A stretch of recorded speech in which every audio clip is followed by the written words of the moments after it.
Jamais assez bien, toujours insatisfait. Tout cela est décidément bien vain.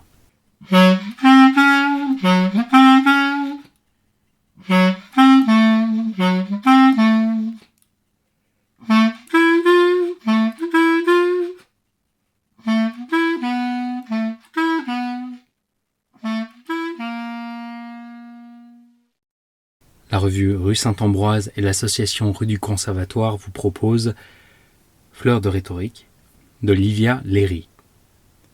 Lecteur Ben Raitsa. Musique Charlie Nelson.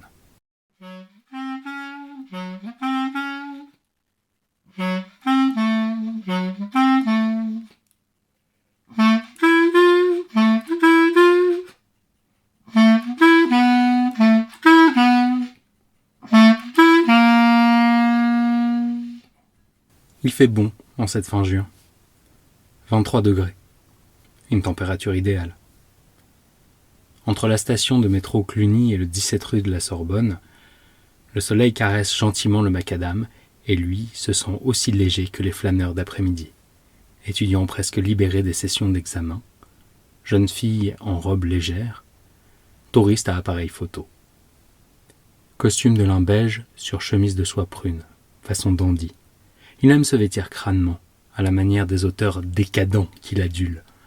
Surtout, ne pas ressembler à ces universitaires étriqués qu'il croise tous les jours dans les couloirs de la Sorbonne, pull jacquard sans manches et sandalettes, barbe de syndicaliste.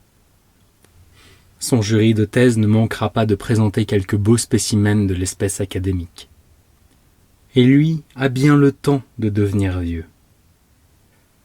Il se dirige vers l'université et la fin de son existence d'éternel doctorant un tantinet décalé. Presque 10 ans qu'il l'a entamé, cette thèse fleuve sur les enjeux stylistiques de l'épanorthose dans l'œuvre romanesque de Huysmans.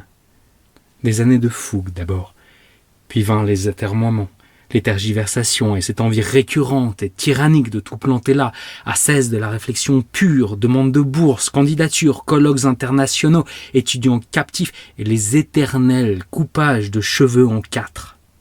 Pourquoi s'être engagé sur ce chemin si escarpé ? Pourquoi ce perfectionnisme pathologique qui lui cloue les doigts sur le clavier lorsqu'il s'attelle à son ordinateur ? Jamais assez bien, toujours insatisfait, tout cela est décidément bien vain. Mais à chaque accès fiévreux de cette maladie du doute, sa compagne, ses amis, ses parents, son directeur de thèse, l'ont porté à bout de bras et invariablement remis en selle.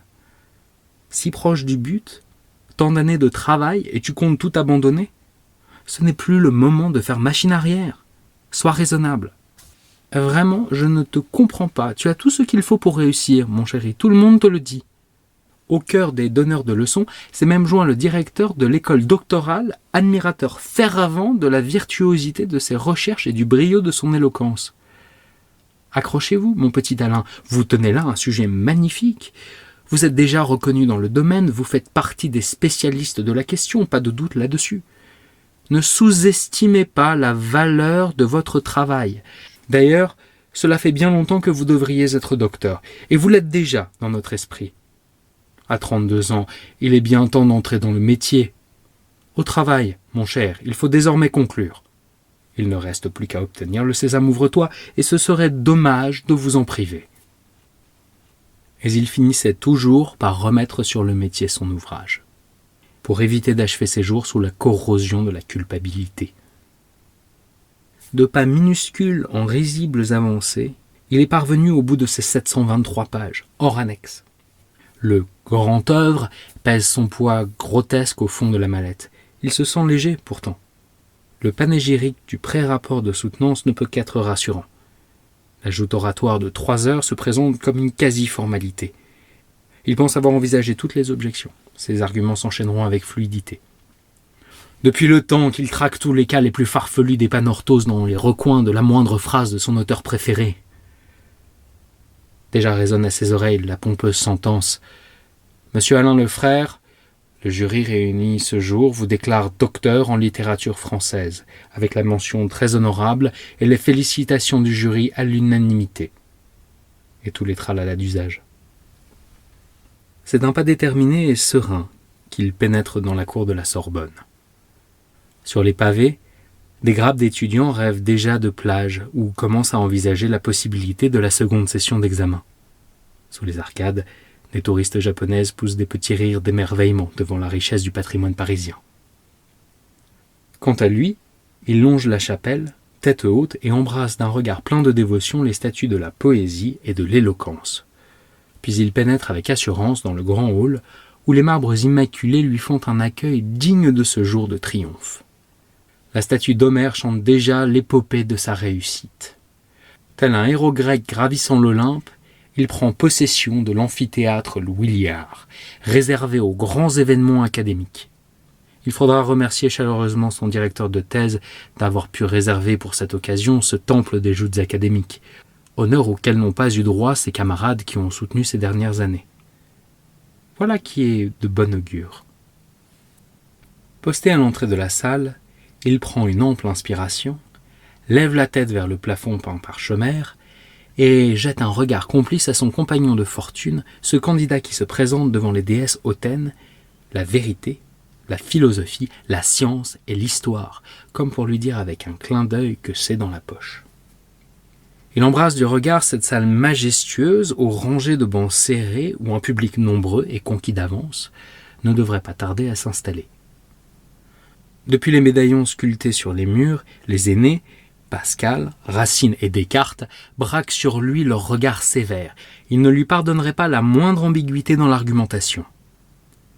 Face à la table interminable où s'installera le jury, constitué des plus éminents spécialistes du sujet, 7 membres, dont un Québécois et un rapporteur membre de l'Institut universitaire de France, s'il vous plaît, le bureau destiné au candidat, qui lui semble aussi ridiculement petit qu'une table d'écolier.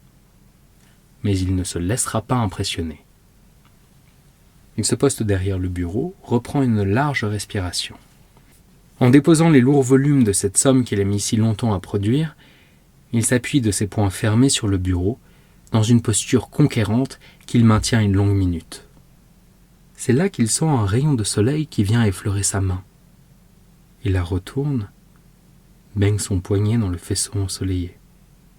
C'est chaud. C'est doux, caressant. Une sensation tactile qu'il avait oubliée, comme d'un être cher que l'on n'aurait pas enlacé depuis longtemps. Il reste un long moment à s'enduire les mains de lumière et de chaleur. Il joue avec le rayon, lentement, longuement. Il est complètement absorbé dans cette activité, comme un gamin qui saute à cloche-pied au-dessus des dallages et cherche à éviter les lignes de démarcation. Et il finit par se dire que peut-être, en fin de compte, la vraie vie se blottit là, non dans ces liasses dactylographiées, mais dans la délicatesse de ce rayon au creux de la tendreté de juin. Une petite voix a tenté de le lui murmurer à maintes reprises ces dernières années, mais il n'a pas voulu l'entendre. Il l'a fait taire d'autorité, cette voix limpide, pour n'écouter que celle, plus gutturale, de la raison. La voilà qui se remet à chuchoter gentiment à ses oreilles. Alors, il saisit le rayon, devenu palpable, comme un fil qui le relie à l'extérieur, à l'air, au ciel, à l'univers hors les murs gris qui balafrent l'horizon. Il embobine ce fil autour de sa main, un tour, 2 tours, puis d'autres encore. Il se sent irrésistiblement attiré vers cette haute fenêtre aux boiseries sombres et anciennes qu'il ouvre avec une étonnante facilité. Saute à pieds joints sur les marches marmoréennes de la chapelle. Il respire à nouveau. Il sent le soleil qui lui caresse le visage et l'invite à explorer plus loin encore. « Mais Alain, qu'est-ce que tu fais ? Ta soutenance va commencer ?» Un jeune collègue, engoncé dans ses recherches qui n'aboutissent pas, celui-là fait décidément partie de la vie d'avant. Suivre le fil sans plus se retourner. Emprunter la sente qui remonte de la rue des Écoles à la place de la Sorbonne, borde les charmilles des cafés aux étudiantes qui fleurissent dans leurs robes, aux décolletés bourgeonnants, aux jeunes éclats de voix qui sont des chants d'oiseaux. Remonter le fleuve du boulevard Saint-Michel. Un vent facétieux chatouille la cime des hêtres et des orangers qui prennent tranquillement le soleil dans le jardin du Luxembourg. Le fil le guide sur une piste qui conduit tout droit à la fontaine Médicis. Là, il enjambe les barrières qui protègent l'accès au bassin, enlève ses chaussures, remonte son pantalon, plonge les pieds parmi les carpes et les nénuphars. Palper cette nature qui fourmille autour de lui, en lui. Et il ne prend même pas la peine de deviner quelle figure mythologique représente les statues dressées en surplomb du bassin. Il a laissé sur le boulevard sa mue de pédant. La vraie vie commence là, maintenant, au cœur de l'eau, de l'air, du temps.